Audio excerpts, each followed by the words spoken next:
Hello friends, welcome back to my channel vlog with priya. Good afternoon to all. আজকে একটা নতুন recipe নিয়ে আমি এসেছি। মানে নতুন বলবো না, অনেকদিন অনেকেই করেছে এই রেসিপিটা আগে, তবে আমি একটা আজকে ট্রাই করলাম। তো হচ্ছে দুটো রেসিপি, একটা আমি করব, একটা আমার বর করবে। সেটা হচ্ছে গলদা চিংড়ির একটা মালাইকারি, ছোট কুচনো গলদা চিংড়ির মালাইকারি, আর আম দিয়ে মাছের টক ঝোল। ঠিক আছে, তো চলো রেসিপিটা তোমাদের সঙ্গে একটু শেয়ার করা যাক। চলো রান্নাটা করা যাক। দেখো, আমার মাছের সব আইটেমের উপকরণগুলো রেডি হয়ে গেছে। দেখো, মাছটা সব হলুদ মাখিয়ে রেখে দিয়েছি। আর এই যে পেঁয়াজ, কুচনো পেঁয়াজ, আলু, আর এদিকে একটু পটলও দেবো এই রেসিপিটাতে। পটল, এটা আম, সেদ্ধ করা আম আছে, আর এই টমেটো, আর এতে আদা, রসুন, কাঁচা লঙ্কা বাটা আছে। তো গরমের দিনে খুবই ভালো লাগবে দেখবে এই আইটেমটা করে। আর প্রত্যেক দিন তো আমি রান্না করি, তো আজকে আমার হাজবেন্ড বললো চলো তোমাদেরকে একটা রান্না করে খাওয়াই। ও ন্যাচারালি অনেক রান্নাই করে, তো পরে আবার শেয়ার করবো। তো আজকে রান্না, তো কড়াইয়ে তেলটা গরম হয়ে যাওয়ার পরে মাছগুলো এখন একটা একটা করে ছেড়ে দিচ্ছে। দেখাও ম্যাম।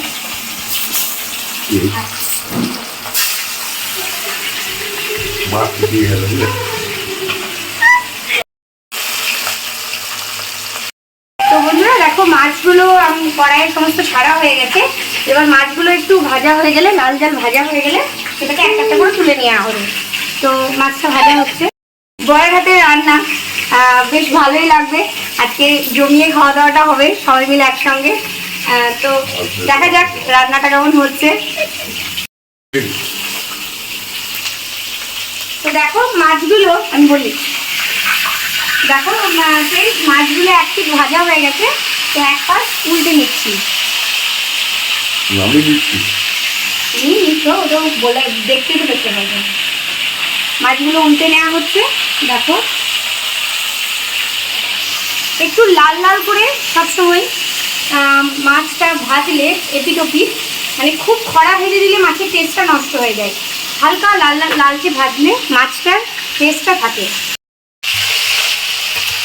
তো বন্ধুরা দেখো, এবার মাছগুলো ভাজা হয়ে গেছে এপিটোপিট। তো মাছগুলো এবার তুলে রাখা হচ্ছে কড়াই থেকে।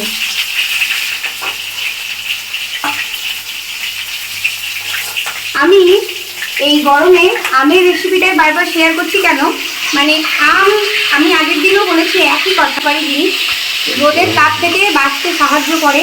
তো সেই কারণে আমি আমের রেসিপিটাই, আম দিয়ে মানে নানান ধরনের রেসিপি ট্রাই করবো, বন্ধুরা তোমাদের সঙ্গে শেয়ার করব।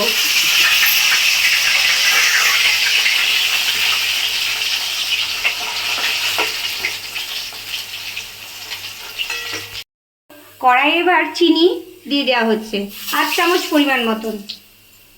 এবার পেঁয়াজটা হালকা আছে, চিনিটা একটু কমিয়ে ছেড়ে দেওয়া হচ্ছে।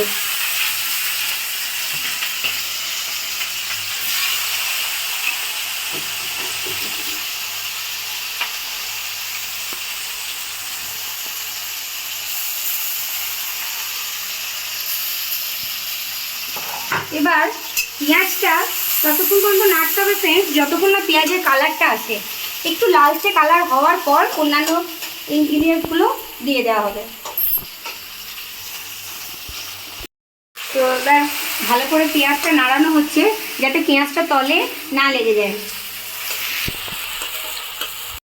ফ্রেন্ডস দেখো, এবারে পেঁয়াজের লালচে কালারটা চলে এসেছে। এবার আমি এর মধ্যে দিয়ে দেব, মানে দিয়ে দেওয়া হচ্ছে আদা, রসুন, কাঁচা লঙ্কা বাটাটা। এই বাটাটা যেন একদম পেস্ট হয়ে থাকে সেইভাবে বাটাটা বাটতে হবে, যাতে এটার সঙ্গে ম্যারিনেশনটা ভালো হয়।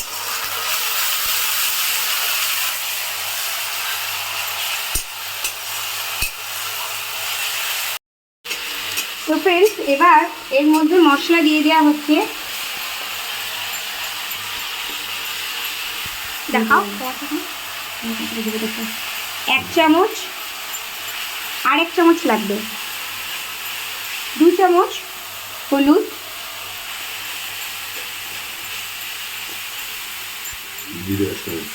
জিরে 1 চামচ পরিমাণ মতন, ধনে 1 চামচ পরিমাণ মতন, আর কাশ্মীরি লঙ্কা গুঁড়োটা যেহেতু কালারটার জন্য ফ্রেন্ডস, এটা তো ঝাল হয় না, তো 1 চামচ পরিমাণ মতন।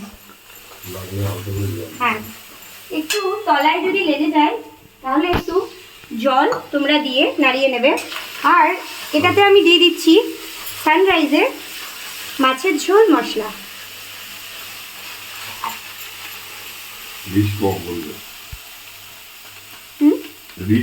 এটা একটু হালকা ঝোলটা হবে, যাতে গরমের দিনে রিচটা একটু কম করা হচ্ছে, যাতে মানুষের খেয়ে কোনো সমস্যা না হয়, সেই কারণে।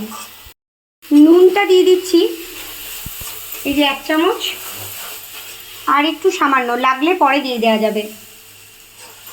তারপর কষানোর জন্য একটু, যেহেতু তলাতে মশলাটা একটু ছাই আসছে, একটু সামান্য জল এতে দিয়ে দিতে হবে। এবার পটলটা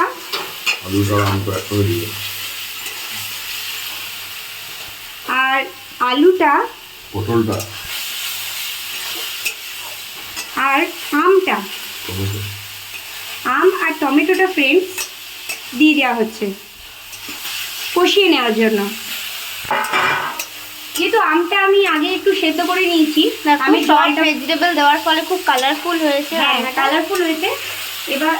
এবার যেহেতু আমটা আমি আগে সেদ্ধ করে জলটা একটু ফেলে দিয়েছি, যাতে আমটার একটু কষটা বেরিয়ে যায়। তো এবার এইভাবে এটাকে নাড়িয়ে নিতে হবে যাতে তলায় না লেগে যায়। 15 মিনিটের মতন এইভাবে নাড়তে হবে ফ্রেন্ডস, যেন মশলাটা নিচে না লেগে যায়। মশলা লেগে গেলে খাবারের টেস্টটা একদম মানে বিশ্রী হয়ে যায়, সেই কারণে মশলা এইভাবে নাড়িয়ে যেতে হবে।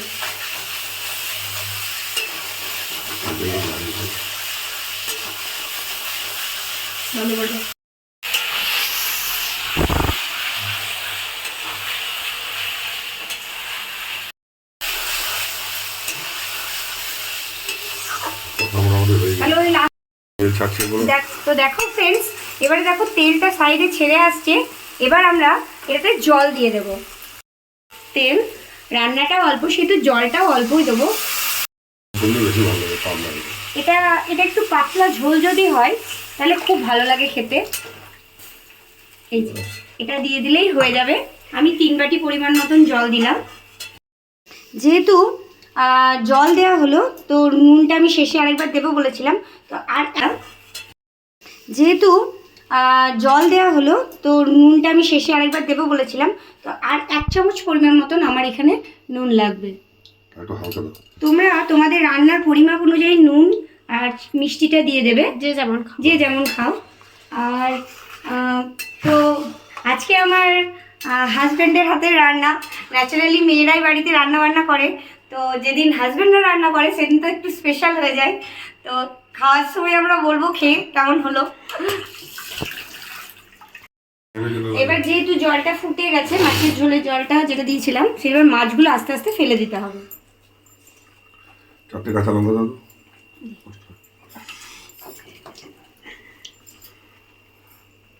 ঝাল করতে হবে, একটু ঝাল না হলে একটু খেয়ে ভালো লাগে না, কাঁচা লঙ্কা ঝাল। এবার ফ্রেন্ডস, আমি কটা কাঁচা লঙ্কা কুচিয়ে রেখেছিলাম, যেহেতু আমি সবসময় ঝালটা টেনে নেয়, সেই কারণে এটা উপর থেকে একটু দিয়ে দেবো। তোমরা এটা দিতেও পারো, যে যেমন ঝাল খাও সে সেরকম পরিমাণ মতন দিতে পারো। এটা কি গোটা? এটা গোটা কাঁচা লঙ্কাকে আমি মাঝখানে 2 ভাগ করে নিয়েছি। এবার এই মাছগুলো ফেলার পর 15 থেকে 20 মিনিট এই ঝোলটা ফুটতে দিতে হবে। তারপর ফাইনাল লুকে আসছি।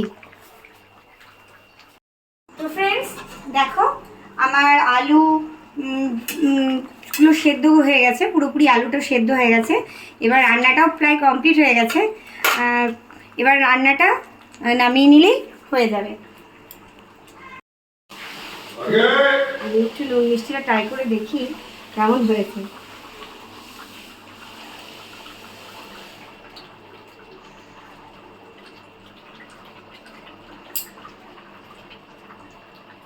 অসাধারণ। তোমরাও তোমরা অবশ্যই বাড়িতে ট্রাই করো ফ্রেন্ডস, দারুণ হয়েছে, খুব সুন্দর লাগছে। রান্নায় আমার কমপ্লিট হয়ে গেছে। তো তোমাদের যদি ভালো লাগে তোমরা চ্যানেলটাকে লাইক করো, সাবস্ক্রাইব করো, আর আমাকে প্রচুর প্রচুর প্রচুর ভালোবাসো। আর যদি কোনো রান্না বান্না আমার কাছ থেকে মানে করানো হয় বা আমাকে বলো যে করতে, তাহলে তোমরা আমার কমেন্ট সেকশনে জানিও, আমি অবশ্যই ট্রাই করে দেখবো। তোমাদের যদি কিছু বলার থাকে দিদি এই রান্নাটা আমার করেছি, তোমরা অবশ্যই বলো। তো আজকের মতো এইটুকুই, আবার চলে আসবো নতুন রান্না নতুন রেসিপি নিয়ে। তো বাই বাই গাইস। রান্নায় আমার কমপ্লিট হয়ে গেছে। তো তোমাদের যদি ভালো লাগে তোমরা চ্যানেলটাকে লাইক করো, সাবস্ক্রাইব করো, আর আমাকে প্রচুর প্রচুর প্রচুর ভালোবাসো। আর যদি কোনো রান্না বান্না আমার কাছ থেকে মানে করানো হয় বা আমাকে বলো যে করতে, তাহলে তোমরা আমার কমেন্ট সেকশনে জানিও, আমি অবশ্যই ট্রাই করে দেখবো। তোমাদের যদি কিছু বলার থাকে দিদি এই রান্নাটা আমার করেছি, তোমরা অবশ্যই বলো। তো আজকের মতো এইটুকুই, আবার চলে আসবো নতুন রান্না নতুন রেসিপি নিয়ে। তো বাই বাই গাইস।